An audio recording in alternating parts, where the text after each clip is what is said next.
오늘 본문은 예수님께서 갈릴리 바다에 베드로에게 찾아오셔서 엄청나게 고기를 잡게 하신 이후에 그 모든 사건을 말하고 있습니다. 평온했던 갈릴리의 뱃사람들에게는 너무나 충격적인 사건이어서 여러 가지 반응이 나타나고 있습니다. 9절과 10절에 보면 놀란 사람들의 이야기가 나옵니다. 어떤 사람들입니까? 첫 번째는 이 뱃사람들이었습니다. 시몬의 배에서 직접 물고기를 잡았던 사람들이 엄청나게 놀랐다 이렇게 말합니다. 9절에 보니까 이는 자기와 및 자기와 함께 있는 모든 사람, 그러니까 최소한 2명에서 많게는 한 5명 정도 되겠지요. 이렇게 사람들이 놀랐다 이렇게 할 수 있습니다. 두 번째는 야고보와 요한입니다. 다른 배를 끌고 왔던 이 세베대의 동업자인 이 둘은 그들이 잡힌 물고기를 보고 너무 놀랐습니다. 물고기의 크기나 양을 보고 굉장한 충격을 받은 모양입니다. 그러니까 베드로가 그들을 불러올 때는 뭐 얼마나 잡혔길래 우리까지 부르냐, 약간 귀찮은 듯한 느낌이 들 겁니다. 그러나 다급한 그의 목소리에서 심각성을 느꼈고, 그리고 직접 가봤더니 너무 놀란 것이죠. 단순히 물고기가 많은 정도가 아니라 그 물고기의 크기와 그 양이 이전에 잡은 것과 너무 비교가 됐던 것이죠. 세 번째는 바닷가에 있는 군중들이 놀랐습니다. 11절에 보면 그들이 배를 육지에 대고 있습니다. 그러니까 배에 꽉 차 있는 물고기를 육지에 댔을 때 군중들이 이걸 보고 얼마나 놀랐을까요? 어떻게 이런 일이 생겼을까? 일종의 탄성을 질렀을 겁니다.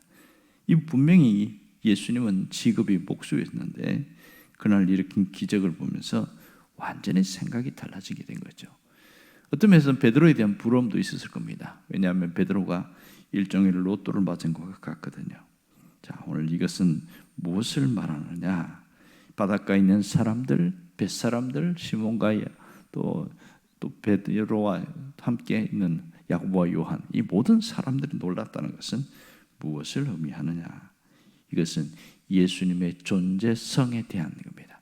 예수님이 어떤 분인가에 대한 부분입니다. 그러니까 자연과 바다를 다스리는 분이 예수님이라는 사실에서 그분은 메시아라는 것, 그분의 예수님은 진정한 메시아로 이 땅에 오셨다는 것이고요. 그분이 하나님의 아들이라는 것, 이것이 엄청나게 놀라게 한 것이죠. 자, 보세요. 처음 베드로의 놀람은 고기 잡힌 것이었습니다. 고기가 9절에 보면 고기가 잡힌 것을 보고 놀라고 그랬습니다. 분명히 어젯밤에는 고기가 없어서 놀랐습니다. 어떻게 이럴 수가 있느냐? 그것이 곧 시리와 충격으로 빠지게 한 것이죠. 그리고 동업자인 야고보와 요한도 똑같이 걱정거리가 되었습니다. 그런데 불과 몇 시간 만에 인생 역전이 일어나는 엄청난 일들이 일어난 것이죠. 또한 이 베드로는 단순히 이 고기만 보고 놀라는 것이 아니고 예수님을 보고 놀랐습니다. 자, 보세요. 다른 사람들은 끊임없이 고기를 보고 놀랐는데 베드로는 고기를 보고 또한 동시에 예수님께로 향했습니다. 저분이 도대체 누구인가? 고기를 몰아오는 분, 물때를 아는 그분은 누구인가 하는 거예요. 이 갈릴리 바다의 모든 것을 통솔하는 그분은 누구인가 하는 겁니다. 그래서 베드로는 처음에 예수님을 랍비, 선생님으로만 알았는데 그는 예수님을 보고서 주님이라고 그렇게 말하고 있습니다. 그러니 이 주님이라는 단어에서 보면 베드로의 경건한 두려움과 떨림은 놀랍게 베드로 자신을 바꿔놓습니다. 그래서 8절의 고백이 나온 것이죠. 주여 나를 떠나소서 나는 죄인입니다.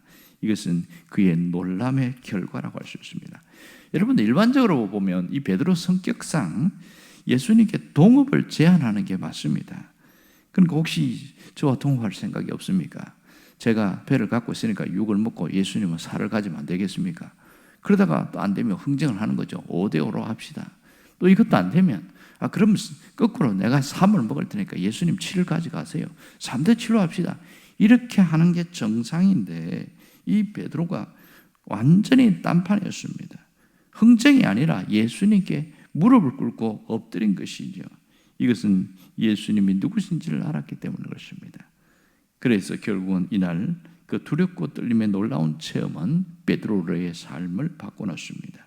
이것이 엄청난 변화인 것이죠. 오늘 11절에 그걸 이야기하지 않습니까?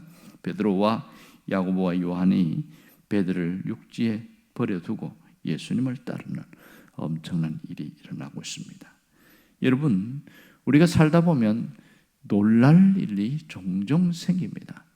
근데 그러니까 이 놀랄 일은 어떤 충격적인 사건 때문에 놀라기도 하고, 또 이 놀라움은 베드로와 요한처럼 어떤 기적의 체험이나 좋은 일 때문에 놀라기도 하고, 또 어떤 경우는 영적인 체험, 어떤 감동을 받고서 놀라기도 하고, 그런 여러 가지 놀람이 있습니다. 하지만 우리에게 가장 큰 놀람은 내가 예수를 믿은 것임을 깨달아야 합니다. 영국의 물리학자인 아이작 뉴턴은 마뉴엘의 법칙 등 유명한 어떤 것을 발견하게 되어지는데요. 어떤 분이 물었습니다. 당신의 인생에서 가장 큰 발견은, 큰 과학적 발견은 무엇입니까? 아이작 뉴턴이 뭐라고 이야기하냐면 이렇게 말합니다. 내 생의 가장 큰 발견은 나는 죄인이라는 것과 예수님은 나의 구세주라는 겁니다. 이렇게 대답했습니다. 기가 막힌 것이죠. 전혀 다른 것을 예상했는데 자신이 죄인인 것과 예수님이 나의 구원자 된다는 것을, 그것이 가장 큰 변화라, 발견이다, 이렇게 말합니다. 우리가 잘 알듯이 이의령 씨는 70이 훌쩍 넘어서 회심하고 개종을 했습니다. 사실 나이 70이 넘으면 생각이 굳어지고 이성이 굳어져서 사람이 안 바뀐다고 그래요. 그런데 그가 일본에서 수천 명의 사람들 앞에서 세례를 받으면서 나는 죄인입니다, 예수님은 나의 구세주입니다, 이렇게 고백을 했습니다. 모두가 놀랬지요. 여러분, 가장 놀란 사람 누구일까요? 딸일까요? 아니면 개종으로 안내한 목사님일까요? 아니면 이 고백을 듣는 청중일까요? 가장 크게 놀란 사람은 이여령 씨 자신이었습니다. 무신론자였던 그가 자신이 예수님은 나의 구원자라고 고백하는 그것이 자기가 봐도 너무 놀랄 일이다, 그렇게 고백하고 있습니다. 여러분, 진정한 놀람은 고기도 아니고 교회에 나와서 뭔가 좋은 일이 일어난 것도 아니고, 진짜 놀랄 일은 내가 변한 겁니다. 내가 예수님을 구세주로 영접하고 그분이 나를 위해서 해놓으신 일이 믿어지고, 또 나를 위하여 준비한 그 모든 것들이 앞으로 믿음으로 살아가게 될 것이, 그걸 볼 때에 엄청난 변한 것이죠. 진짜 변화는 사람이 변하는 겁니다. 삶이 변하는 것이죠. 여러분, 신앙생활은 변화의 연속입니다. 이 베드로의 놀람은 여기서 끝나지 않았습니다. 그는 먼저 고기 때문에 놀라고, 또 두 번째는 자기가 죄인인 것이라는 고백 때문에 놀라고, 세 번째가 있습니다. 그것은 사명 때문에 놀랐습니다. 10절에 보면 예수님께서 베드로에게 이제 후로는 네가 사람을 취하리라, 이렇게 이야기합니다. 사람을 취한다는 것은 사람의 영혼을 건지는 자가 되게 하겠다, 그런 뜻이거든요. 사람의 마음을 사로잡는 자가 되게 하겠다, 이 말씀인데, 수년간 고깃대를 따라 살아왔던 이 사람이 이제는 사명을 따라 사는 사람이 되게 된다는 겁니다. 위대한 부르심, 거룩한 부르심이 여기에 있습니다. 정말 사람들이 너를 통하여 일하시는 하나님의 능력을 보고 놀랄 것이다, 그러한 선언이 여기에 담겨 있습니다. 정말 그랬습니다. 예수님이 부활하신 후 승천하신 이후에 사도행전을 보면 그가 말씀을 전했을 때 3,000명 또 5,000명이 회개하고 돌아오는 엄청난 일들이 일어났습니다.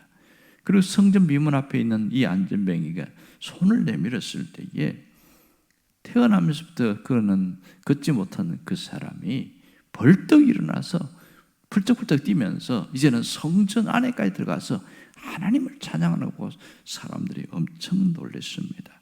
왜냐하면 하나님이 베드로를 통하여 일하시는 엄청난 역사를 보면서 모두가 놀라게 된 것이죠. 그때 사람들이 너무 귀하게 여기면서 베드로와 요한을 주목할 때 베드로가 이렇게 말합니다. 왜 이 일을 귀히 여기느냐? 우리 개인의 권능과 경건으로 이 사람을 걷게 한 것처럼 왜 주목하느냐? 이렇게 이야기합니다. 이것은 우리가 일으킨 게 아니고 하나님이 하신 일이다, 그런 뜻이지요. 그러니까 우리를 주목하지 말고 하나님을 주목하시고 하나님을 찬양하고 하나님께 영광을 돌리십시오, 그런 뜻이 됩니다. 이 베드로는 정말 자신을 통하여 일하시는 하나님을 보고 정말 놀라게 된 것이죠. 이 놀람은 예수 믿는 우리의 생애가 되어야 합니다. 이제는 베드로의 스토리가 나의 스토리가 되어야 합니다.